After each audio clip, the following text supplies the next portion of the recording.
Advent Alphabet Book, a Hope of All the Earth CD, and a 10-pack of Isaiah 9:6 stickers, all at a very special price.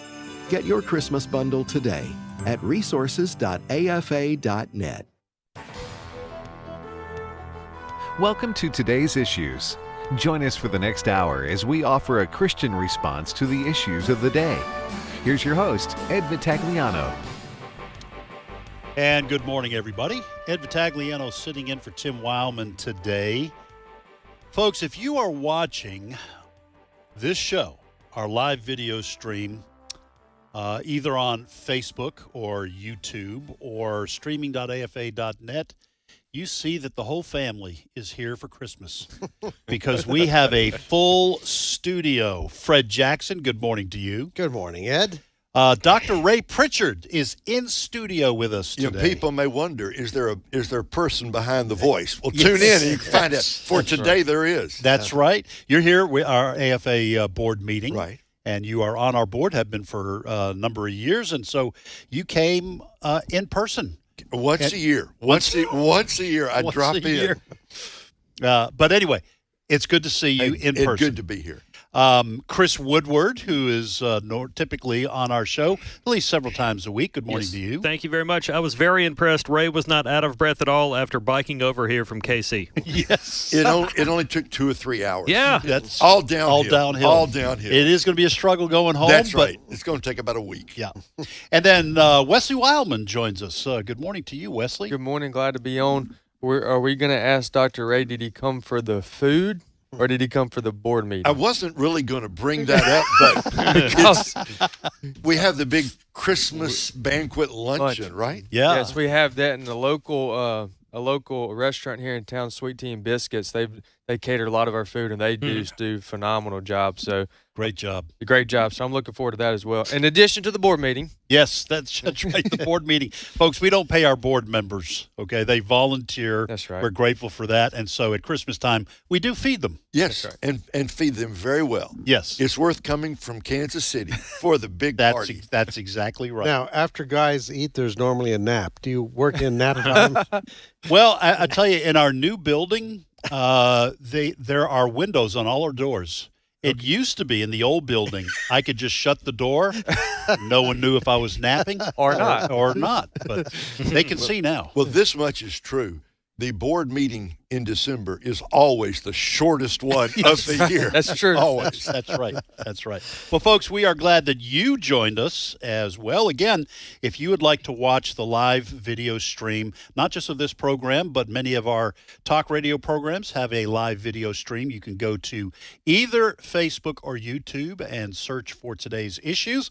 On YouTube, you do have to search for today's issues live. Or you can go to our streaming platform, streaming.afa.net, streaming.afa.net. We also encourage you that if you're going to be traveling this Christmas season away from your normal radio station where you live, you can download the AFR app and listen to AFR programming anywhere you have a good signal. So we always encourage people to do that and encourage your family and friends to download the AFR app as well. All right, plenty happening in this country and around the world. Yes. Chris Woodward, that's your job, is let us know what is happening once you get us started. Thank you very much. We'll begin with some breaking news out of Massachusetts, where Harvard's governing body has announced that University President Claudine Gay will remain leader of the prestigious Ivy League school following the storm of controversy she created last week when she refused to condemn the anti-Semitism on her campus. In a statement you can read on our website, afn.net, the Harvard Corporation said, quote, "Our extensive deliberations affirm our confidence that President Gay is the right leader to help our community heal and address the very serious societal issues we are facing." Again, you can find this on afn.net. I've got a ton of audio here I can bring in, but I think we could pause here and just get your general reaction to President Gay remaining in place. Well, Fred, I think what we're going to start to see, I think some of these college presidents were taken a little bit off guard when they came before Congress. Harvard, University of Pennsylvania president has stepped down after the comments made in front of Congress. There was one other school. I forget what school that was. MIT. MIT with the president. So it appears that after that initial backlash from people, University of Pennsylvania, there was one donor that said we're going to withhold $100 million. Harvard has apparently lost $1 billion in terms of money being given to the school. It looks like they're going to start doubling down and standing on their defense, I would think, of pro-Hamas students.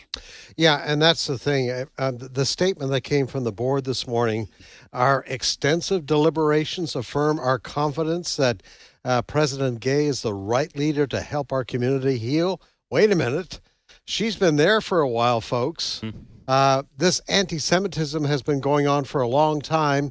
Harvard students, amongst other university students, who protested in favor of Hamas and Palestinians and did not favor or did not show sympathy for the massacre of more than 1,200 Israeli men, women, and children. She was there. So the environment that allowed for that protest against Israel within 2 days after the massacre, she was president then. So the environment has been there for a long time. No, what happened was the Republican who questioned those university presidents last week, Congresswoman Elise Stefanik of New York, she asked a very simple question. It wasn't a got you question. She repeatedly asked these university presidents whether, quote, calling for the genocide of Jews would violate the school's rules. And all three of those presidents struggled. Well, they said, and I'm paraphrasing to a certain extent here, well, if the comments led to physical action against the Jewish students, then it's a problem. Well, if anybody is familiar with the environment on our left-wing university campuses these days, they know. We have some campuses that have rules. If you don't address a person according to their preferred pronoun, you're out of here. Right. If someone drew the example too, if a member of the KKK was to go on campus and say something about black people, they would be arrested. So for these presidents to say, well, we would have to wait to see if there was physical violence against the Jews, it was outrageous what happened. As you said, the president of Penn, University of Pennsylvania, has stepped down, although she keeps her job as a law school professor. But the board here in Harvard's case, they're going to keep. By the way, our story that we have on afn.net, they also address the controversy that President Gay has been under for plagiarism. She has been caught writing papers recently, taking direct quotes without any attribution. Well, it's free speech, Fred. Free speech. And That's the definition of free speech. And one of the people she plagiarized was Dr. Carol Swain. From Vanderbilt. From Vanderbilt. Formerly of Vanderbilt. And all that the board said to that this morning, well, you know what? There was some inadequate citation. A few instances. A few incidents of inadequate citation. And she's gone back and corrected it. So everything's okay. Well, Ray, this is, I will admit, this is a tricky issue when you get to the First Amendment on college campuses.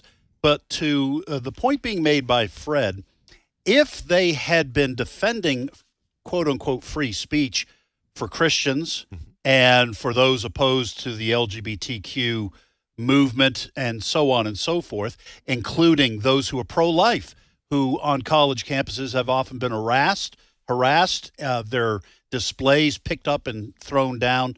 If they had been as diligent to defend free speech when it comes from that side of the ideological aisle, if you will, then the comments of these presidents would be a lot easier to accept. But that hasn't been the case. It seems to me that the simplest question in the world to answer should be, are you for or against genocide? Right? Mm-hmm. And you shouldn't have to stumble. You shouldn't have to dance around. Isn't this about as clear a moral issue as there can? In our muddied world, right, there ought to be a consensus in a Western-style democracy as the U.S. is, there ought to be complete consensus that genocide is wrong and calling for genocide is wrong. Mm-hmm. If the shoe were on the other foot, as you're suggesting, Ed, these students daring to say things like that would be thrown out. But they're protected because, and we've talked about this the last few weeks, it's not that more anti-Semitism has been created. It's that we've lifted up the rocks and the cockroaches are crawling out from under. We see what's really been out there all the time. Yes. And I think it's shocking that university presidents, Ivy League presidents, and MIT, who ought to know better, do not have the courage to condemn people calling for genocide. How far can you go then? Yeah. How far can you? I mean, they say we want. What is the context that would make it okay to call for genocide? I don't get it. Hey, Wesley, we've covered on American Family Radio and on blogs in the magazine AFN, American Family News has covered this. What's happened to conservatives on college campuses, including someone like Riley Gaines, who is a former swimmer from the University of Pennsylvania, who is now speaking out against transgenders, men competing in women's sports. She was assaulted on a college campus trying to share her free speech.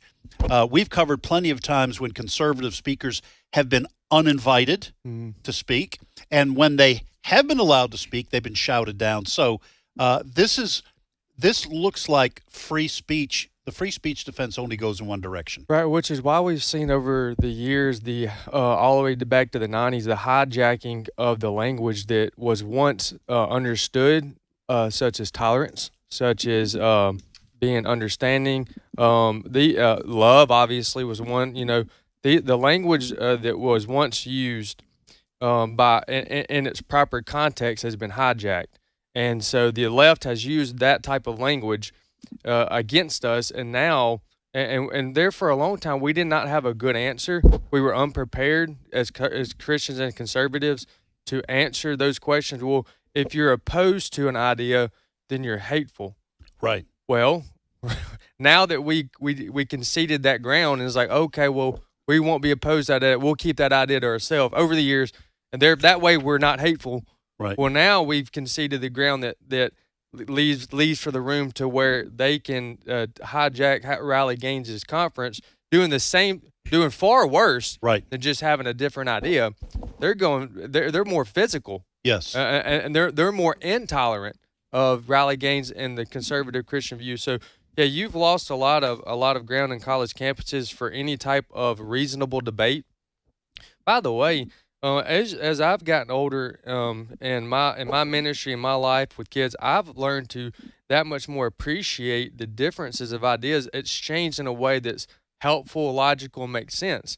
We're way past that. Right. Even if someone has two different ideas in which they can agree to disagree on, or even just disagree on, right now we're in a time lapse has happened so fast. Faster than Christians were able to even realize, to where Riley Gaines is being ran off of campus because she's there just to share her ideas. Yes. It's that simple. And to defend something as simple, clear clear as that men should not be competing against women. So I just want to say in my concluding comments, I'm thankful for the Riley Gaines, because if you watch her, keep up with her, hear it all, she's firm, but she's also compassionate and reasonable and understanding. So I'm grateful for that. Let me play one more clip just to help our listeners get an idea of what exactly, or some of the things that have taken place on the Harvard campus in the last few weeks. We share our thoughts, we share stories, but it's always good, and that's one of the great things about this show is we play a lot of sound bites. And I've got a soundbite here from an Ira Stoll. He was a guest yesterday on Washington Watch with Tony Perkins. And Ira is a former student of Harvard, and he was on to talk about the anti-Semitic things being said on and done on the Harvard campus since the October 7th terrorist attack. Clip 5. The protests that broke out, or the absurd statements we saw after October 7th, blaming Israelis for their own basically murder and rape and beheading The Harvard student organizations put out this statement that was all Israel's fault. And, there are professors, Harvard tenured professors, speaking at their rallies. And if you go to the events that the university is staging to try to put this in academic context, you're getting the same message about so-called settler colonialism, even though the Israelis, the Jews have been in that land, as your listeners and viewers know, since biblical times. It's just very disheartening and disappointing, and it's been building for a long time. Very concerning. Yes. Well, we've been reporting about Jewish students on campuses around the country who have been told by the administration. We've also reported on a couple of cities where Jews were told, don't advertise the fact that you're Jewish when you're out in public because things could turn violent.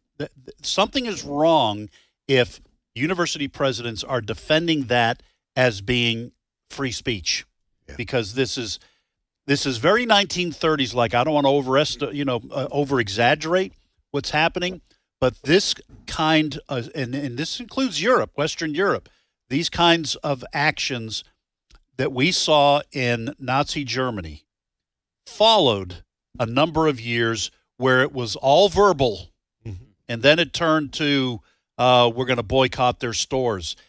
So this kind of thing has happened before when people have said never again.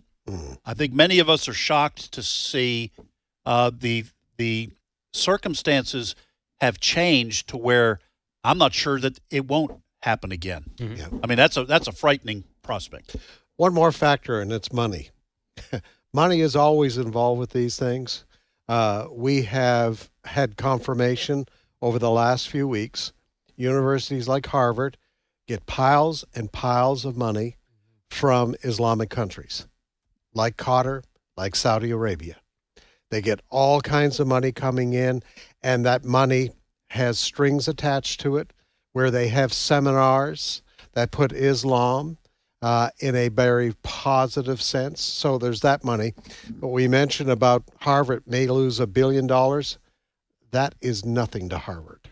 They have almost $51 billion in their endowment. Now, that means in the bank. Yeah, they have a bank account, a checking account with $50 billion in it. Right. So the loss of $1 billion, what's that? And I'm guessing that they will try to get that money back in the future. And they will. And they probably will. Yeah. What else you got, Chris? Oh, my goodness. We've got so much to do here. Let's mention this because it's a story that's happening today.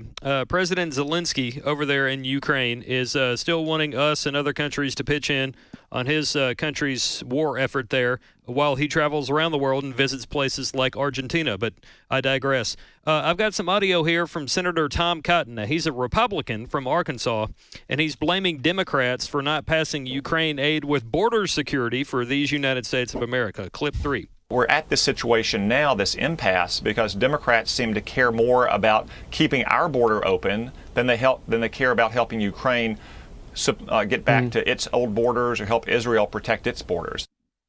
That's a story that's going to be playing out throughout the day. Cotton today, another Republican later this hour, probably. And what's happening? Republicans, they have no problem giving Ukraine more money. But what has happened is that the White House has tied a proposal, more money for Israel, Ukraine, but for border security. Now, what the Biden administration calls more money for border security is sending more people to the border to do paperwork.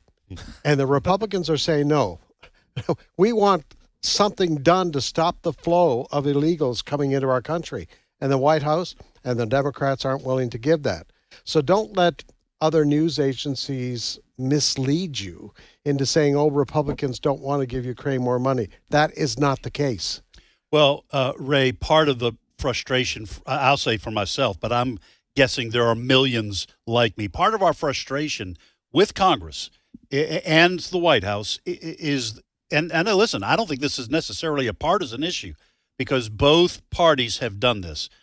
But Republicans seem to be the ones, at least some of the Republicans, who want to pull apart all this money that goes in one big bill, okay, an omnibus bill, and they want, which I think is proper, for Congress to vote on individual bills. So you want to send money to Ukraine? Fine. Send money to Ukraine. You want to send money to Israel? Fine. Send money to Israel. You want to send money and to do something for the border? Fine. You've got to define where that money's going. You have to defend it. But the way Congress and the way Washington, D.C. seems to work is that, no, we're going to get political cover by throwing it all in one pot. So we all get what we want, and we don't ever have to defend anything. It's really frustrating to see this. It's not only frustrating, it's infuriating that they would do it that way. Will the Republicans vote to send more money to Ukraine? Yeah. But there are legitimate questions to be raised, questions that ought to be asked about what is the real state of the war right now, which is hard to get clear answers on that. The war in Ukraine is one thing. What's happening in Israel, that was a terrorist attack on October the 7th, and Israel is responding. That ought to be treated by itself with an up and down vote. And then to join the border security, because they know we want strong borders, but that's so clever. We're going to send more file clerks down to and paper shufflers down to the border, like that's going to make a big difference. I don't know. This is how Washington has been doing business. This is not just recent, but for generations. Yeah. Bundle it all together, get enough so that everybody will vote for some part of it, and then push it through. You get a lot of pork along with a few good things. What a mess this system is. Yeah, Wesley, what Ray raises a good point. A lot of times these big omnibus bills are stuffed with pork. So everyone, it's kind of a wink-wink situation. I'm going to vote for the bill if you will put in for my district X number of millions of dollars, and then for your district we'll get X millions of dollars, and we'll all get reelected, or at least we'll help our reelection chances. Is it true, though, that the majority of senators would argue that it's the omnibus bill, and I don't agree with this, and I got something to add to it, but just for my understanding, that it's faster if you do the omnibus bill than it would be to do them separately? Would that be an argument? I'm sure that's true. Okay, well, my point to that, my comment to that is, at what point has Washington wanted to do anything faster? Seriously. Well, I mean, like everything else, they want to drag their feet on.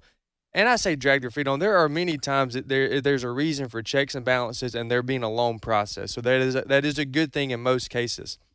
However, why don't we do the same approach on this and divide them up and take them one at a time, regardless of how long it takes, unless, and that would give you that much more of an incentive to come to meet more frequently and knock them out one at a time. We all know the answer to that, and that's because of what you mentioned. They want to be able to put the pork in there.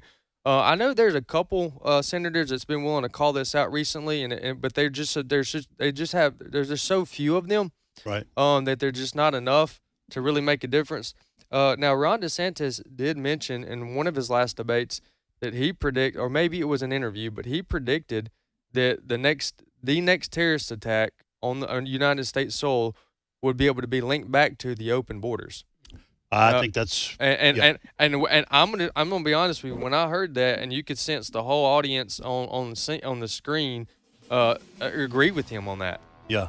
I mean, if you hated America, if you considered America the great Satan, sure, like many of these radical Muslim groups do, why wouldn't you use that open border to send terrorists across to stick a dagger in the heart of the great Satan? I also think that part of the reason why Congress does not want to change the way it does things is because they don't want to limit what they spend money on. If they had to handle all these bills, they would be forced to cut back on just how far the reach of the federal government goes, and you don't find a whole lot of appetite for that in Washington, D.C. All right, folks, that's the music. We're going to take a short break. When we come back, Jenna Ellis, host of Jenna Ellis in the Morning, will be on with us. And then, by the way, next hour, Senator Rand Paul will be on to discuss his new book. We'll be right back.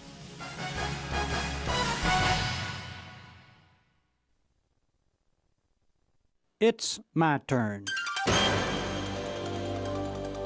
Here here is your host for My Turn, Don Wildman. For life is more than food and the body more than clothing.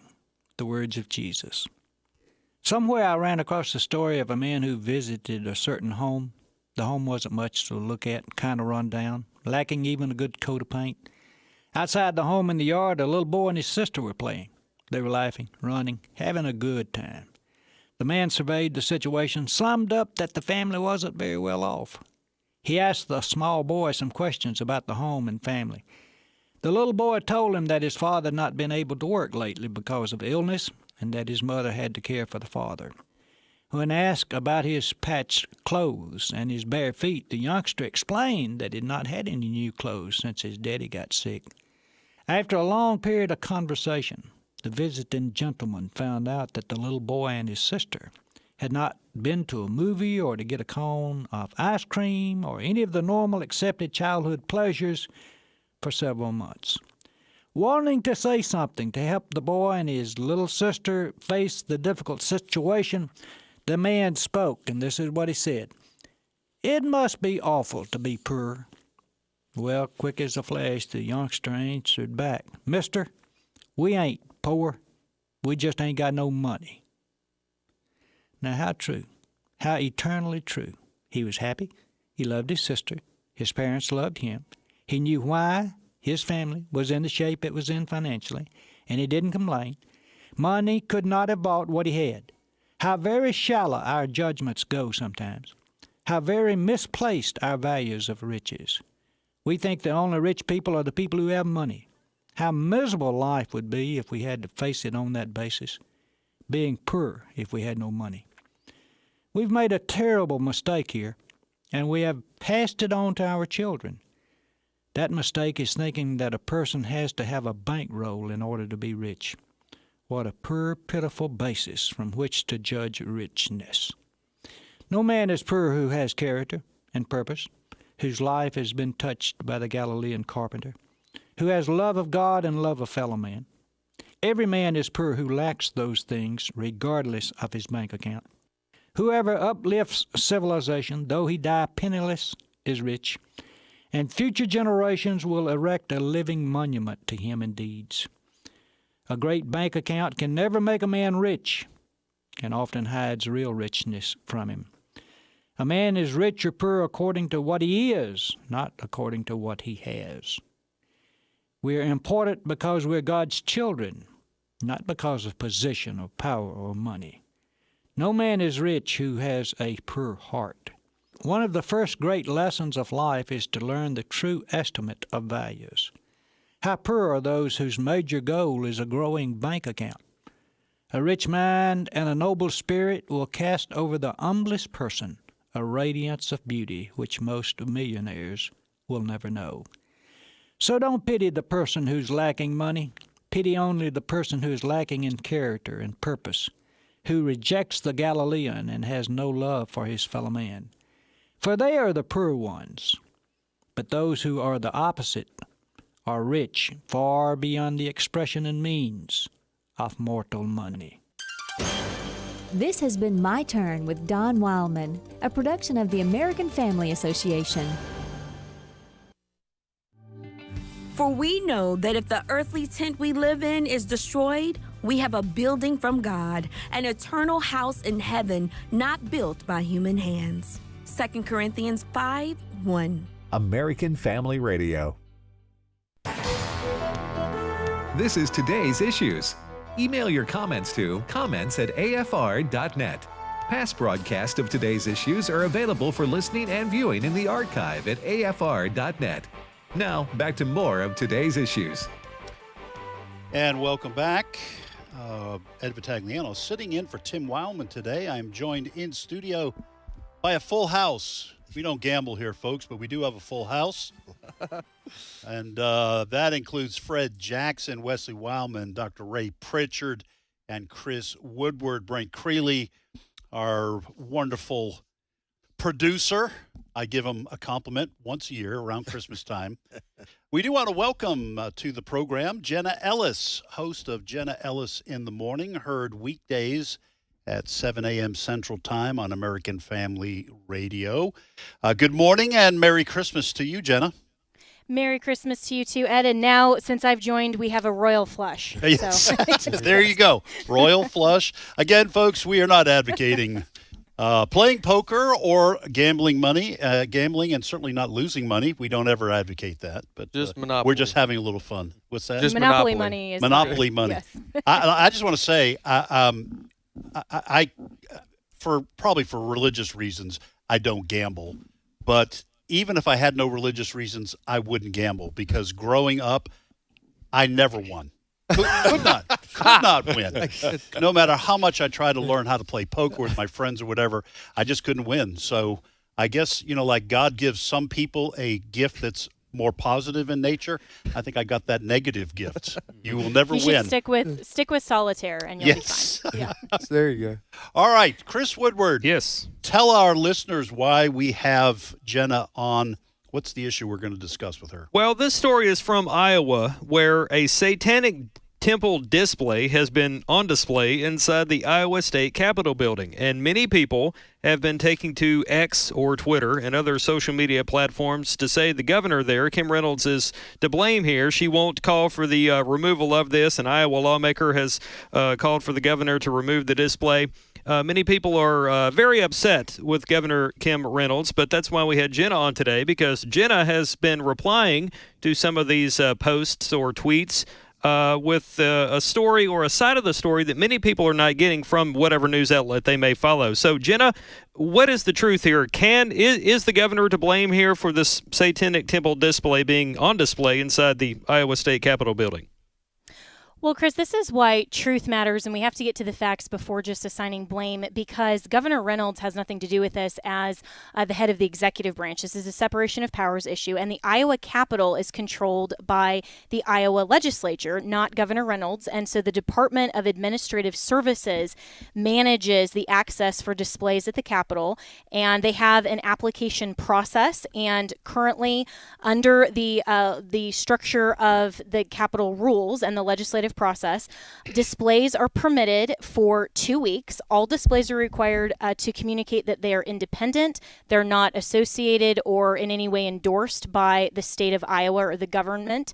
And so the Iowa legislature can set the rules and standards for displays, but obviously this also falls under First Amendment, because if obviously Christians will find this objectionable. I think it's evil. I think it's horrific. It has no business being in the Iowa State Capitol. But at the same time, if we want to have a nativity scene or anything else that we would approve of as Christians, then I'm sure that's objectionable to the Satanists and the atheists. And so the Iowa State Legislature, under their current rules, they don't make any determination based on the religious viewpoint because of the First Amendment. And so here we have to go back to the law, the rules under the Constitution, and also be very careful to not assign blame to the governor, who has nothing to do with this. If we want to call for Iowa's legislature to maybe modify their rules, and that can be First Amendment appropriate, that's certainly a discussion we can have.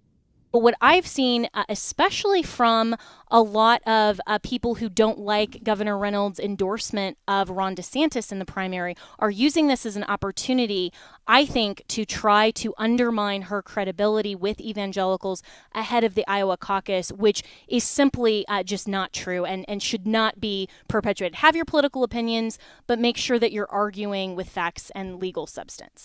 Well, Jenna, you mentioned the First Amendment, and so let me just ask you this. I think under the founders, the vision of the Founding Fathers, probably for the first 150 years or something like that, of our nation living under a First Amendment, nobody would have batted an eye had a state said, no, we're not going to put up, I think it's a Baphomet statue, which is one of the kind of satanic symbols for Satan.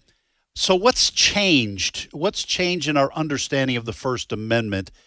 Do you think that the First Amendment actually allows for a statue of Baphomet, the Satan, to be placed in a not just in the legislative building of Iowa, but any state? And if you do Do you think that it represents a change in the way we view the First Amendment?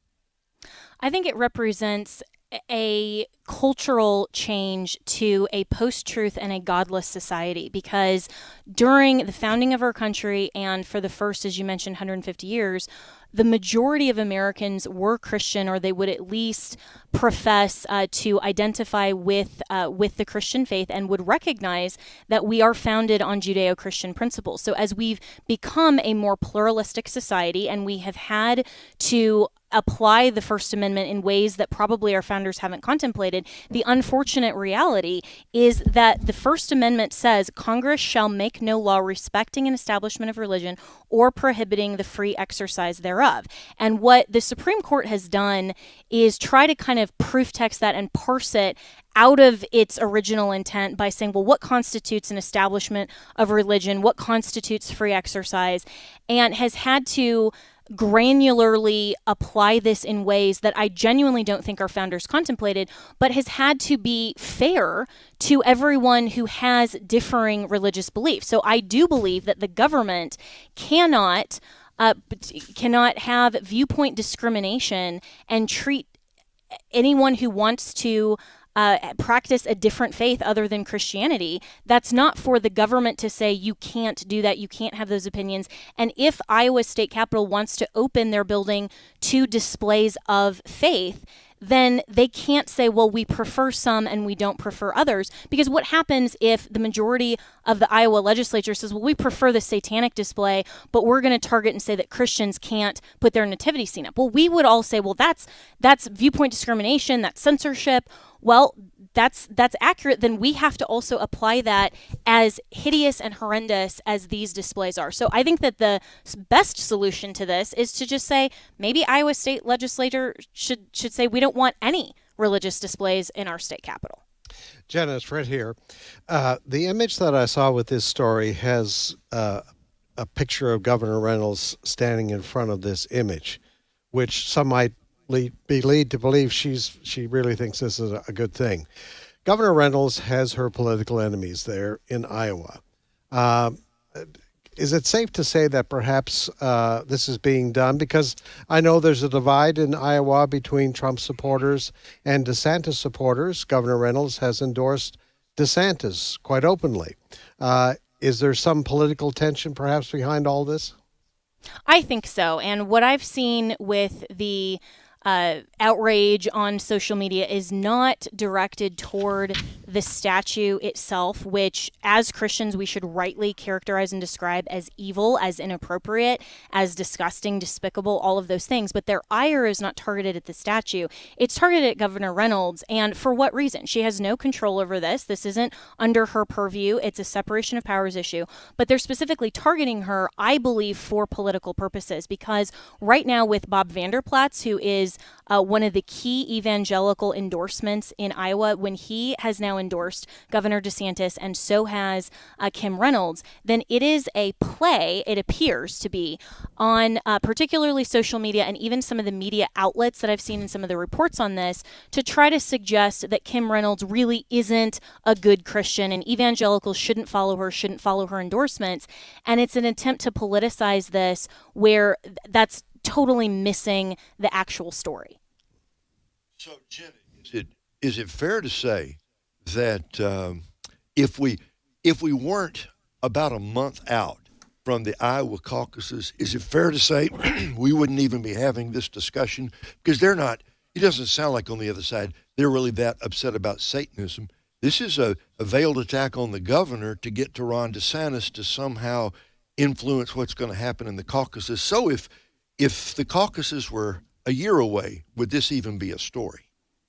I think it would be a story, but focused on the statute and focused on the legislative rules of what can be permissible in the Capitol building. And I think we would be asking questions of state legislators instead of focusing on Governor Reynolds. And so this is where, again, Christians and conservatives have to make sure that we focus on the truth about the story and don't allow these things to be manipulated and over politicized for these types of reasons to go after Governor Reynolds when she clearly is a Christian. She's an evangelical, and she has nothing to do with this statue. So I don't think that she would be targeted in any way but for the caucuses being upcoming really soon. All right, Jenna, thank you so much. This adds a lot of clarity to this. It's one of those things where, as you mentioned, as Christians, to see a statue, my understanding, the groups that advocate for these kinds of statues, I don't want to say it's tongue-in-cheek and that they're doing it all in fun. I don't think they even believe there is a Satan. I think they just do that to poke in the eye Christians who want to have representations of their faith. But it is abhorrent to Christians to see these kinds of things, but in a sense it is kind of the price we pay to live in an open and free society with a First Amendment that guarantees free speech. So I guess we're just going to have to win more people to Jesus, I guess. Exactly. So that nobody wants to put a statue dedicated to Satan up in a legislature. So that's, I'm not saying blaming the church, but that's part of the business of the church and the mission of the church, and we should maybe take that a little bit more seriously. Yeah, we shouldn't be advocating to make this illegal. We should be advocating to make this unthinkable, because you were totally right that in the very founding of our country, nobody would be thinking about putting this ridiculous statue. And I think it is intended to just mock Christians and to have the solution be, well, then just nobody can put up displays because we don't want to see all of your Christian Christmas trees and nativity scenes and all of that. So why don't we instead say, this is abhorrent, this is ridiculous, but go ahead, have your 2 weeks. We know that you're mocking us, but we will go ahead and still have our joy triumphant, as one of my favorite hymns, "O Come All Ye Faithful," says. We will still celebrate joyfully and triumphantly, knowing that we are the only ones that have the truth and the consistent worldview of reality, and our law can reflect that. Hey, Jenna, this is Wesley here. Has anyone taken the time to, the people that are causing the most trouble here, have they been concerned about having a nativity scene or any issues that would push back to call and account for the inconsistency or the potential inconsistency? I haven't seen anyone suggesting that the nativity scenes are somehow objectionable. Really, the ire has been focused either on Governor Reynolds, inappropriately, as we've discussed, or has been described as Christians need to object to this instead of talking about the First Amendment issues. And why aren't Christians just outraged and calling for this to come down, rather than parsing through and analyzing the First Amendment issues and the law? And I would direct any of the listeners to Representative John Dunwell. It's at JDUNWELL on X. He did a fantastic thread about this. He's a representative in Iowa, and he is a Christian and a pastor, and he responded as a state legislator, as an Iowan, and as a Christian pastor to this display. And I think it was very thoughtful and well articulated, the differences and the distinctions between how you have to approach it as a legislator versus a pastor and Christian.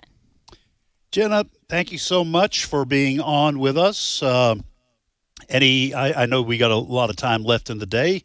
Any idea right now what you might be talking about tomorrow morning? Yeah, so I'm going to have another pastor, our good friend John Amanchukwu, on tomorrow, and he has gone to 20 states across the country talking to school board meetings, objecting to their curriculum. And he went to Boise, Idaho last week and has a very interesting story about how the police actually contacted him because the school board did not want him to openly object to pornographic material that was accessible to kids age 9 and above in Boise. So he's going to be on first thing tomorrow talking about that and how all of our listeners and anyone who are concerned about school curriculum can help. Was he threatened by the police or warned?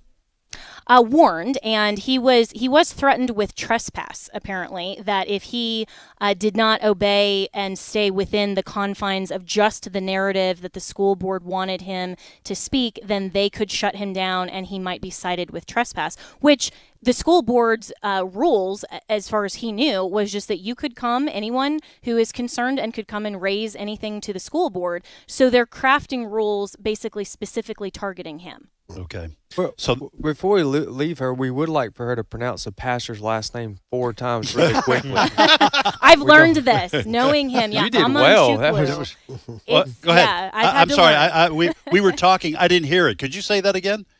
Amon Shukwu.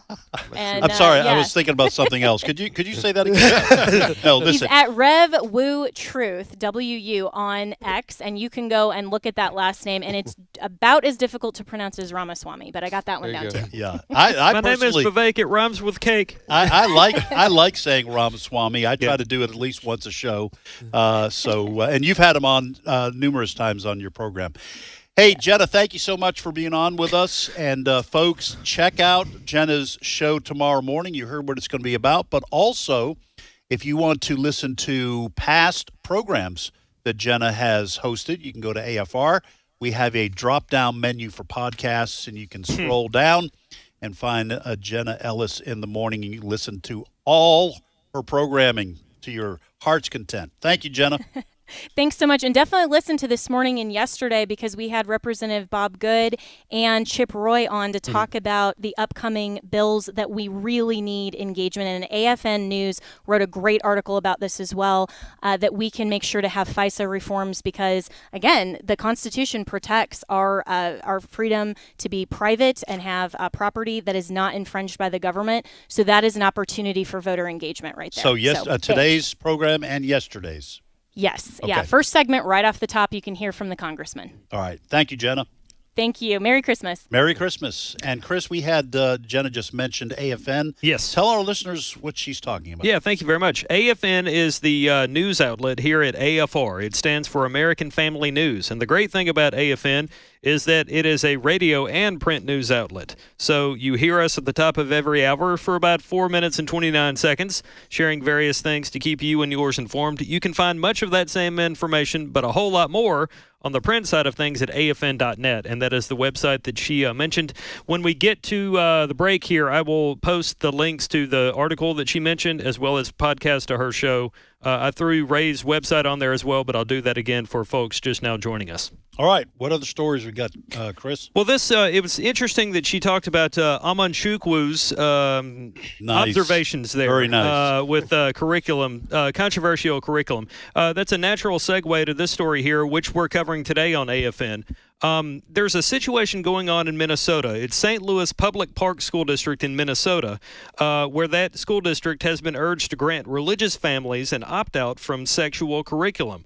First Liberty has written a couple of letters to the St. Louis Park, Minnesota School District on behalf of Somali American families there in St. Louis Park, Minnesota. These families, which are Muslim, have various concerns about LGBTQ curriculum in schools. Some of the stuff is from like English class. It's not even health or anything like that. So Not families, even under sex ed anymore. Right. Yeah, it's Good in math. gracious. Anyway, so First Liberty has written a couple of letters to the school district to try to get them to allow these families an opt-out, which First Liberty says they should be afforded because they live in these United States of America where there is some opt-out language on behalf or in favor of these people. But one of the things that we sometimes run into is people hear these stories and they think, well, Muslim families, Minnesota, I'm not Muslim, I don't live in Minnesota, this doesn't impact me. But I've got a soundbite here from First Liberty attorney Kayla Toney, who says, regardless of how you worship, regardless of where you live, these kinds of stories matter and they do impact you. Clip 9. I think this is the most pressing question of this year. Do parents have a right to know what their kids are learning in school?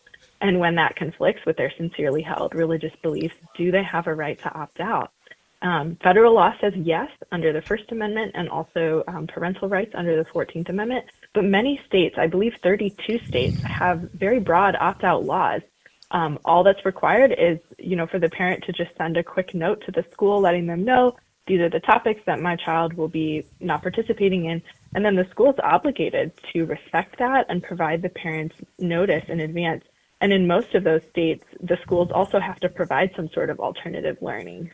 That is a soundbite you're probably not going to hear today on NPR. Yes, that's true. Fred, what's kind of sinister about what some of these school districts are doing, and Wesley kind of made mention of it while Chris was kind of unspooling this story, is that this is not any longer an issue of just simply opting your kid out of a health class or a sex ed class. Now this stuff is being insinuated in math class, in English class, in history class. So you can't opt your kid out because this is all throughout the curriculum.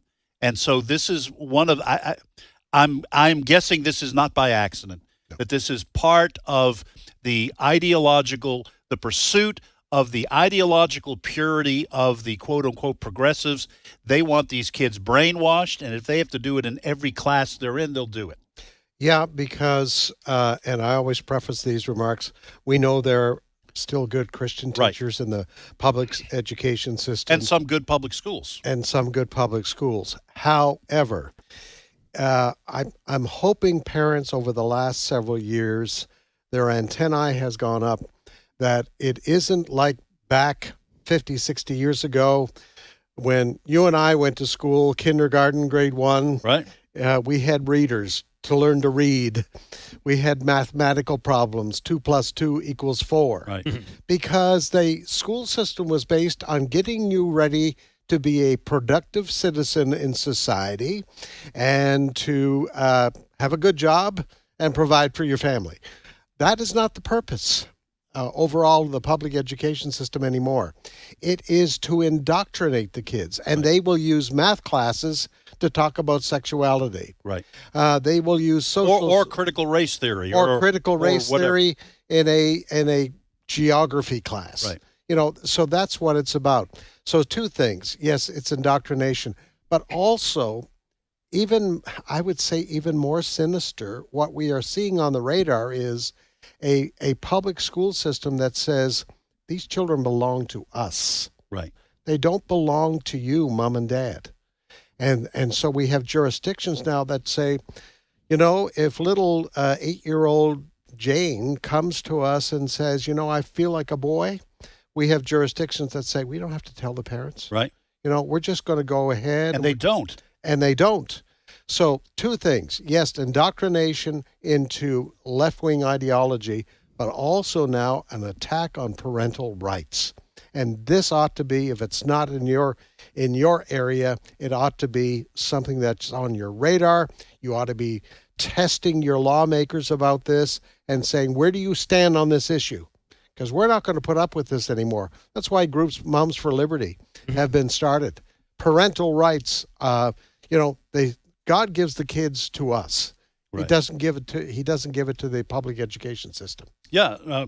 Wesley, how about that? I mean, that's kind of the Christian perspective on who's in charge of raising children, right? Yes, 100%. Let me comment on this first before I lose my thought, though. We're talking about opting out. We're not even talking about, we're talking about just saying thanks but no thanks. We'll just, that is at very minimum, that should be a option for additional learning, to say the least. Obviously, we would all conclude that this is not learning. This is not helpful learning. Nonetheless, being able to just opt out is not even an option. You get punished. There's a consequence. So that right there in and of itself is non-American, to say the least. Back to your question, though, you're right 100%. I've said this for many, many years, and my opportunity to minister and to teach that even our kids go to a Christian education or a Christian school. Even then, I am first and foremost as the parent responsible for their childhood development, for their discipleship, and even overseeing their learning when they come home, what do they learn. And so I enjoy Christian education. I'm thankful for it. And you're going to see a lot more of that. Now, this is a massive, we could take the rest of the program to discuss how people conclude where they go to school. Nonetheless, you're as a result of this stuff, this garbage, you are seeing an explosion in Christian education, Christian schools, and homeschooling. Right. And so a good point you're making, even if your kids go to a Christian school, you don't surrender. Nope. You're not surrendering your responsibilities not as at all. a parent. Yes, sir. To govern the education complement and what raise we do. Right. Yeah. All right, folks, when we come back, we're going to take a 5-minute break for news. When we come back, Steve Jordahl will join us, and we'll talk to him for about 10 minutes. And then at 11:15, Senator Rand Paul, U.S. Senator from Kentucky, has authored the book Deception, the Great COVID Cover-Up. We're going to be talking with the senator about that. 5 minutes, we'll be back. The views and opinions expressed in this broadcast may not necessarily reflect those of the American Family Association or American Family Radio. Faith, family, freedom. American Family Radio. We all know you have tons of apps on your phone, but do you have the AFR app? Well, I don't think I can download it. No worries. The AFR app is available not only for Apple and Android users, but also on Amazon Alexa and Roku. But I only want to listen to music, and The new music option allows you to stream music anytime you want. I'm downloading it now. Download the AFR app today at afr.net. This is American Family Radio, a listener-supported ministry of the American Family Association.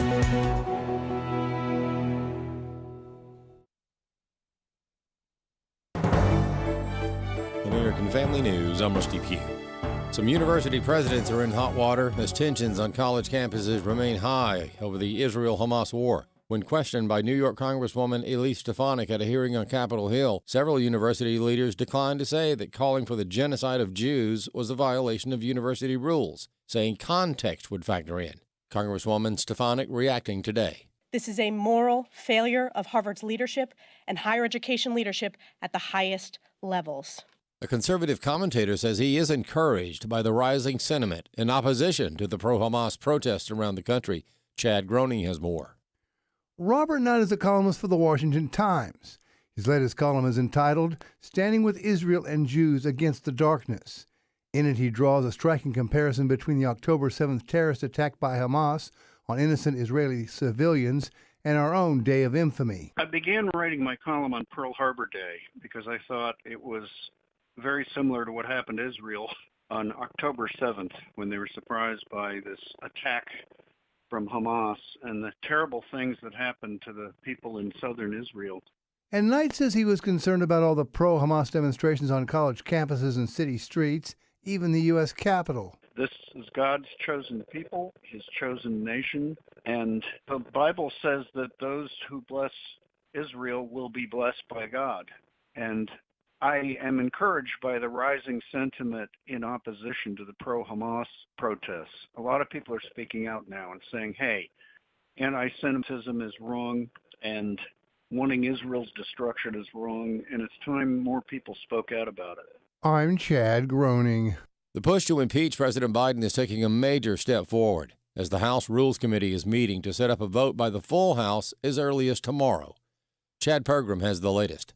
Republicans believe they finally have the votes after months of talking impeachment, but no official action. Formalizing the impeachment inquiry makes it easier for the House to issue and enforce subpoenas. Again, this is not impeachment of the president. This just greenlights the probe. And finally, many moderate GOP members are on board. Hunter Biden is scheduled to appear for a closed-door deposition tomorrow with the Oversight Committee. He may not show up. It's unclear if problems with Hunter cause a problem for the president. House investigators want interviews concluded in January, but there's no timetable for an actual impeachment vote.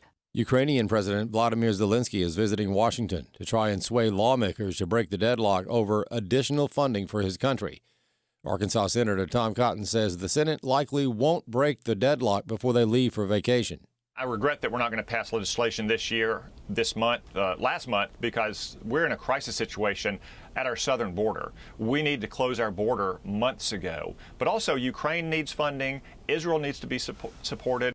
The GOP wants funding for the border to be included. Alabama Senator Katie Britt says the chaos at the southern border is a failure on President Joe Biden's watch.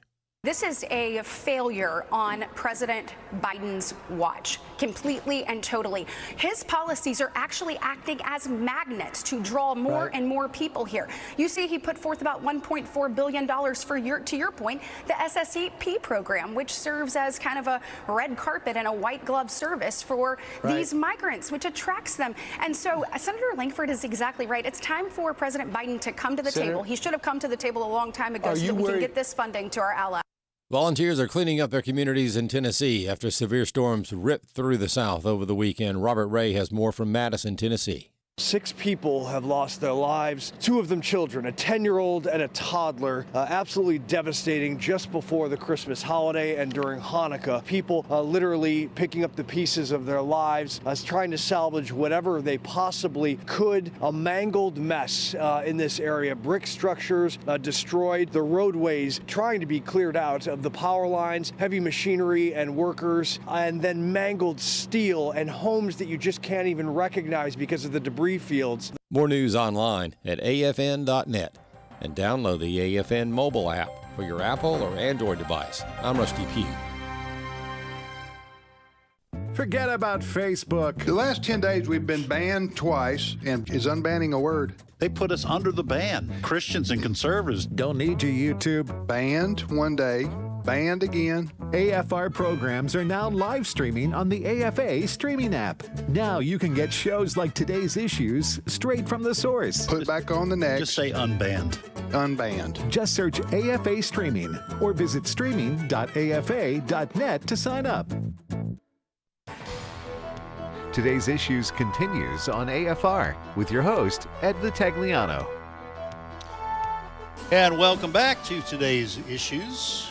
As the man said, I have no idea who that man is, but as he said, I'm Ed Vitagliano. I'm sitting in for Tim Wildman today. I am joined in studio by Fred Jackson and Wesley Wildman. Dr. Ray Pritchard is right here with us in person, in the flesh, so to speak. Ray, tell our listeners a little bit about keepbelieving.com and especially about the project that God laid in your heart at the end of 2022, which is nearing completion here. I mean, we are 2.5 weeks away from reading through the whole Bible online in 2023. I mean, we started with Genesis, Exodus, and we've been going back and forth between the Old and New Testament. Today, Ed, we read 2 Peter 1, 2, and 3. Tomorrow, Habakkuk. After that, my wife is going to, in 2 days, she's going to read 1 John, and then we're going to go to Zephaniah, and then 2nd and 3rd John and Jude and Haggai.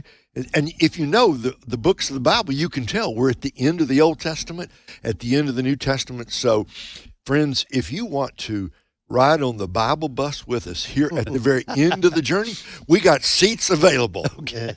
So just come on over to keepbelieving.com. Keepbelieving.com. We post a new video, 7 a.m.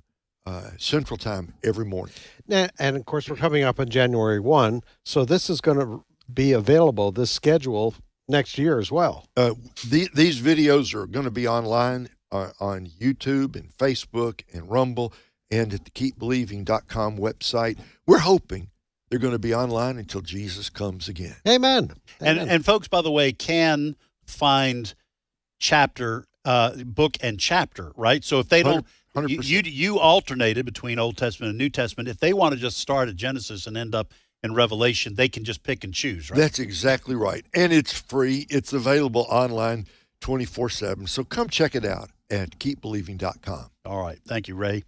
Well, joining us in studio is Steve Jordahl, the only other person that's probably not in the building and not here in our studio with us. No, there are a few scattered around the building. But good morning / good afternoon. Good morning to you, / Steve. good afternoon. And Ray, I think starting January 1, are you going to be reading Strong's Concordance? Systematic theology by... People have asked me, are you going to just start over and read it again? No. It is such a big undertaking, right? Yeah.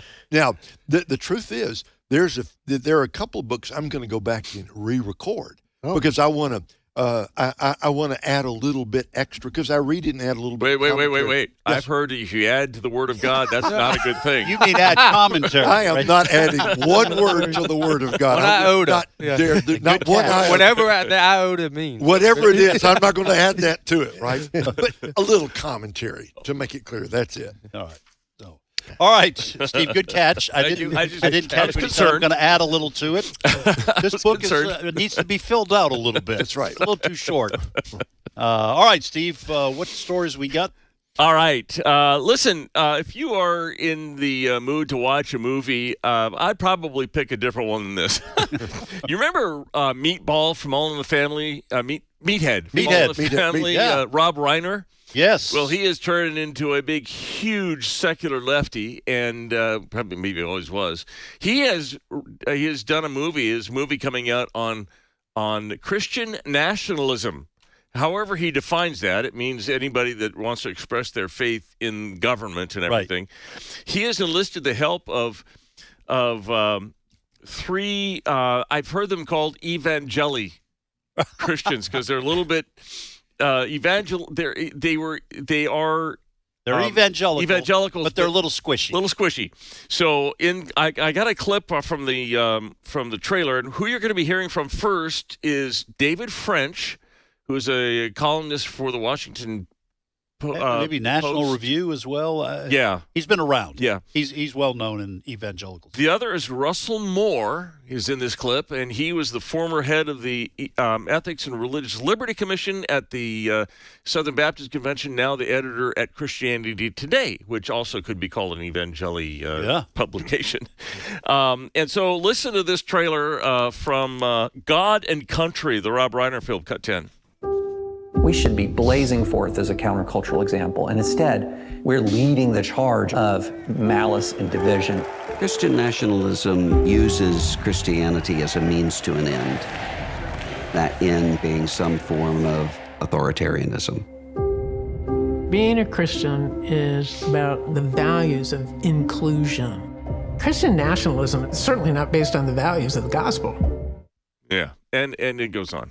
All right. Well, Fred, listen, I have not been a fan of either of those two guys. By that I mean Russell Moore or David French.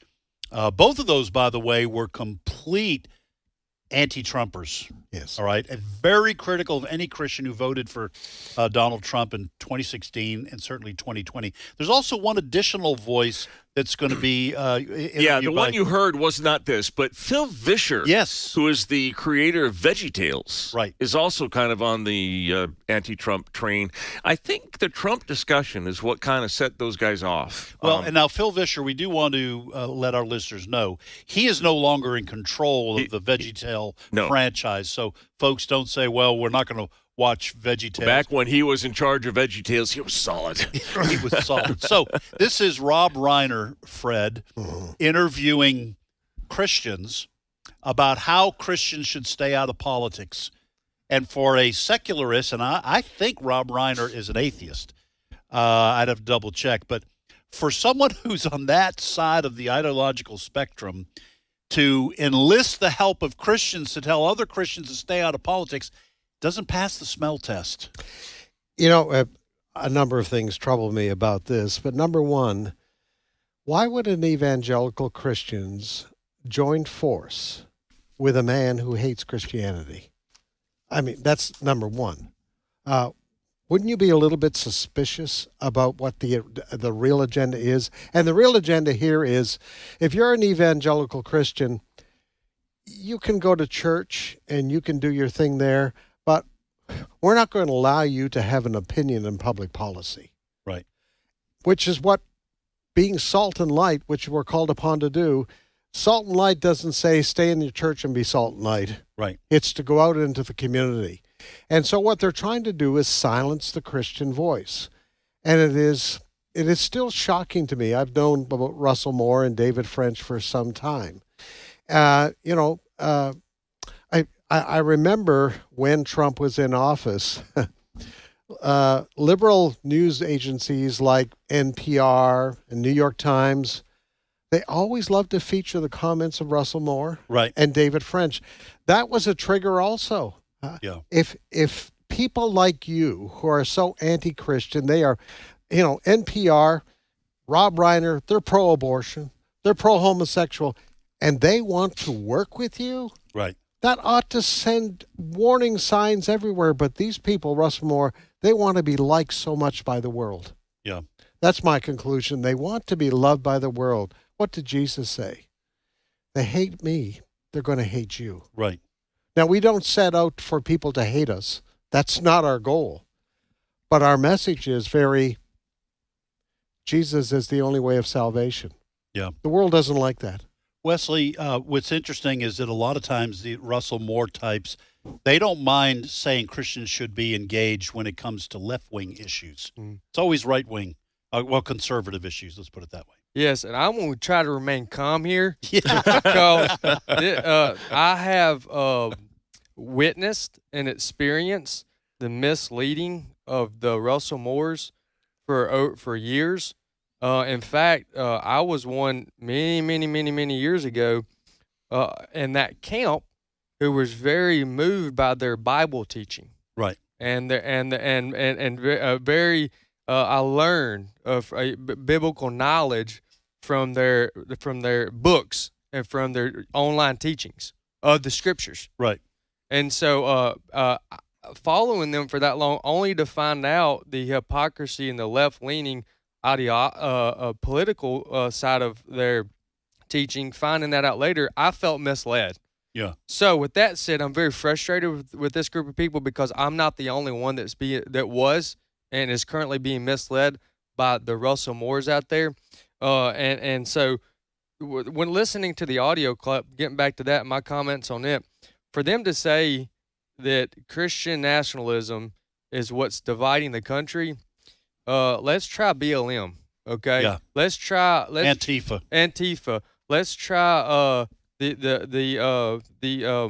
all the things we've talked about up to this point on the radio program. Those are things that are dividing the country. They don't want unity. In fact, they would not take that same approach in any other area of life. As you pointed out a while ago, they would not tell their daughter not to be engaged in or not to keep their Christianity to themselves when they go to the workforce. Right. And any whether it was any other entertainment, right, or education, stay-at-home mom, or whatever it was that they were doing, they would not advocate for that. So and to your point, the further you look into this, there's a couple of good ministries out there that follow this a lot closer. The misleading of the intentional misleading of the Russell Moores out there. If you look into this a little closer, what you'll find and where I get frustrated the most is the fact that they are involved in politics. Right. They are. They're just involved with the other team. Yes. 100%. The Tim Kellers out there, they have supported open borders all along while saying government doesn't save you. But then he'll go and vote and support and petition for open borders. Right. Well, yeah, on the left side. On the left side of the. But if you get involved and say we want closed borders, then you're putting government over God. And you're a Christian nationalist. And you're a Christian nationalist. But now that right there, what I just said, you can clip that one up because you're not going to hear that anywhere. Right. Except here. Except right here. Calling it. And here's why, because, and I will say this, that there's such reverence and appreciation for their theology and their study of the scriptures that a lot of times people don't want to criticize them. Right. Because they have a high regard, and I have a high regard for their study of the scripture, and I'm glad what they've done. But it's time to call it like we see it when it comes to the inconsistencies in what they are advocating for. Okay. Excellent. Sorry, I did get frustrated. No, it's all right. Hey, you came to the right place. Okay, fair enough. All right, Steve, why don't you welcome our guest? Yeah, all right. So usually when you talk about congressional committees, it's kind of in the weeds. You don't want to spend a lot of time. It's inside baseball stuff. But the closest thing to must-see TV of the last couple of years during COVID was the Senate Health and Education Committee, because our next guest, Dr. Rand Paul, and Anthony Fauci kind of often had a little bit of a run-in. I want you to hear a little bit of that, cut 13. Dr. Fauci, knowing that it is a crime to lie to Congress, do you wish to retract your statement of May 11th where you claimed that the NIH never funded gain-of-function research in Wuhan? Senator Paul, I have never lied before the Congress, and I do not retract that statement. Let me finish. You take an animal virus and you increase its transmissibility to humans. Right. You're saying that's not gain-of-function? Yeah, that is correct. And Senator Paul, you do not know what you are talking about, quite frankly, and I want to say that officially. It's a dance, and you're dancing around this because you're trying to obscure responsibility for 4 million people dying around the world from a pandemic. I totally resent the lie that you are now propagating. Dr. Paul, welcome to the show. And I guess the first question I have is, are you expecting a Christmas card from Anthony Fauci this year? Well, only if it was coming from a federal prison, then I'd be pleased. But no, it's not for lack of trying. I've referred him twice to the Attorney General for lying to Congress. And it's not me alleging that he lied. I have provided them with the information that shows that he admits to his lying. We have emails gathered through Freedom of Information Act that a federal judge ordered that has Fauci in early 2020 admitting that the virus looks engineered, admitting that they do gain a function there, and basically describing the research that he actually funded over there. So, no, he's dead to rights. The NIH, as approved by Anthony Fauci, funded dangerous research in Wuhan.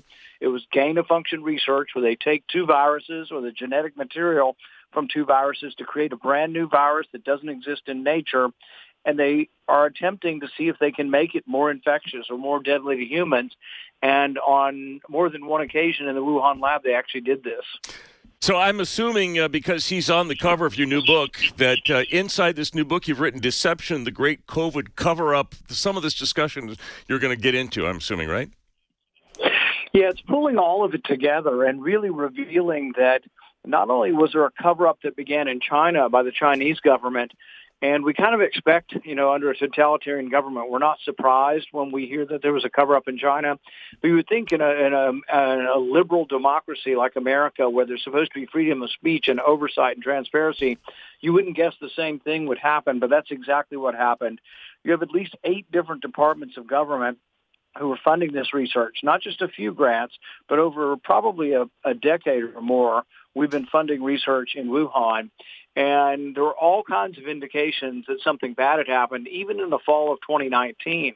And yet over here in the spring of 2020, you have an organized cabal, basically, led by Anthony Fauci, that publish a paper in a medical journal that basically says that there's no way that this could be anything that was constructed in a lab, and that anybody saying that is a conspiracy theorist. Well, if you hear them in public and then read their private emails, you're like, what's going on here? They're saying publicly there's nothing to see here and these people are crazy. There's no way it came from a lab. But in private, they're saying things like, well, I'm 80% certain it came from the lab, and this is no fringe theory. This is no conspiracy theory. Those are their actual words in private while saying the opposite in public.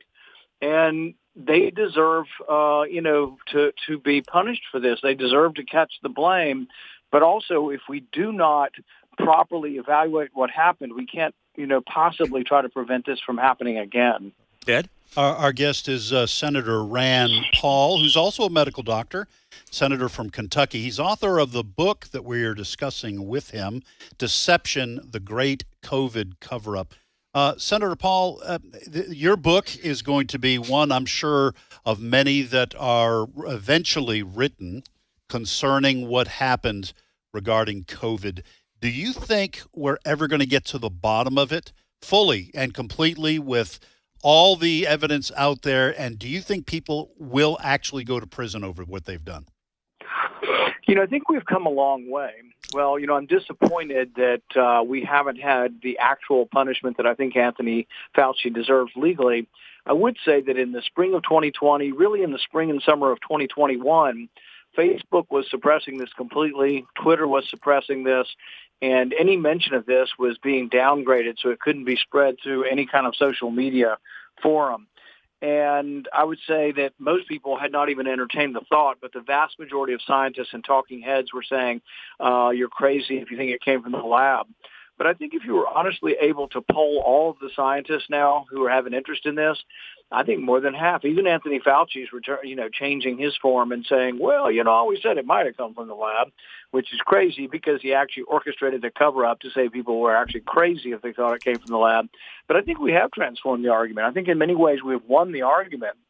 I don't think we're going to win sort of the criminal prosecution part of this, but we have won the argument. And now what we have to do is from this, determine a way to try to make sure that this research doesn't lead to an accident like this. We have about 12 labs doing this kind of research in the U.S., and I've asked the question recently, if a scientist in the lab in Galveston that's creating brand new viruses gets a fever today, what happens? I don't think anybody knows. I think he goes home to his family, or he gets on the subway and goes across town. If there's a subway, or he gets on a plane and goes to an international meeting. I don't think there are any strict controls on this. And because they're experimenting with viruses that some of them have 50% mortality, and what they're trying to do is make them more infectious, which I think is sort of a death wish for all of us. It's sort of like taking Ebola. Ebola spreads kind of like AIDS. It has to be bodily fluids and close contact. What if you create an Ebola in the lab that spreads through the air like COVID did? Well, that would be, who would want to do that? I mean, and just to say they can do it is one thing, but that's sort of a recipe for a disaster for civilization to have Ebola spread through the air. And I think we've got to do something to try to control this type of research. And ultimately, within the next several months, I'm going to be producing a bill that I'm hoping to get a Democrat on, hoping to get the chairman of Homeland Security on with me. And this will be a bill that sets up a new committee that has oversight over all of government research and tries to prevent an accident like this from happening again. Dr. Paul Fred here. We hear rumblings from the CDC and others now. There may be a COVID pandemic 2. And there are warnings out there about you need to get the shot and that sort of thing. I guess my question is, do you think the American public would put up with a COVID-2 again? Or is there enough information, enough questioning out there that the American people just aren't going to buy these lies again? The problem is the CDC hasn't been honest, and I'll give you a prime example. The 2 vaccines were given initially in 2021, and then the CDC and the FDA were asked, should you give a 3rd vaccine to people? And the scientists on the committee, who are all pro-vaccine and really pro-mandate, all voted to say only those at risk 65 and older should take a booster. Well, it went through the FDA committee. That's what they recommended. The CDC recommended the same. But then it went to the Biden administration, and Rochelle Walensky, a political appointee, said, no, we should give it all the way down to 6 months. Now, the American public's actually too smart to fall for this, and most people are not vaccinating their kids with 3 vaccines. The Senate pages here are still required to take 3 vaccines, and I think it's virtually malpractice because with each increasing vaccine for young people, there's a risk of a heart inflammation. The risk of death is virtually 0 and probably is 0 for young people. But there's other questions the CDC hasn't been forthcoming with. Let's say you're 70 years old and you said, well, I took the 2 vaccines because I heard older people were dying, and I'm 70 and I took 2 vaccines, but I've had COVID twice now too. They need to tell us, if you've been vaccinated twice and you've had COVID twice, what are your chances of going to the hospital or dying if you get COVID again? I think it's probably 0 because immunity works. And vaccine immunity works to a certain extent, and so does natural immunity. But the combination of the 2, you would think, tell us the truth. But they're not really revealing to us what the data is so we can make reasonable, rational decisions. I will tell people, and I'm adamant about this, there's no reason to be vaccinating your children for COVID unless they have a special health concern. If your child has no health concerns, the vaccine is more dangerous than the disease for children. Now, it still may be the opposite for older people, but if you've already had COVID and you're older, it may no longer be true that you actually need the vaccine because they haven't given us enough information, though, to figure out the correct answer. Senator Rand Paul, senator from Kentucky, has been our guest. He's the author of a new book, Deception, the Great COVID Cover-Up. Many of you, our listeners, are very interested in this subject. We encourage you to pick up a copy of Deception, the Great COVID Cover-Up. Senator Paul, we're going to let you go. Thank you, by the way, for the courage that you have shown on this issue. You took a lot of blowback early on when it was not politically or in the scientific community popular to stand up against what was going on. But many people have looked to you to lead the charge for the truth, and for that we encourage you to continue, and we are thankful for you doing it, sir. Appreciate all you've done for this country, even beyond that. Thank you. Thank you, guys. Thanks for having me. All right. That was Senator Rand Paul. Steve, we got 30 seconds left. We really do see, Fred mentioned, we are seeing this kind of rumor in the background that more pandemic stuff is coming down the road. Yeah, something's coming down the road. We just finished this big, huge health conferences where they're trying to pass treaties and everything to control how countries respond to viruses and to pandemics. Stay tuned, folks. This battle's not over. All right. Well, my thanks. It frankly would take probably too long to thank everyone who's been on. I'm just kidding. Ray, thank you, sir. you, Ed. Fred, thank you. Wesley, thank you. Steve, thank you. Chris Woodward, thank you. If you're listening, Brent Creeley, our producer, thank you. We're also grateful to Senator Rand Paul for being on with us, and also Jenna Ellis. Folks, more great programming directly ahead on American Family Radio. Thank you for tuning in. Lord willing, we will see you tomorrow.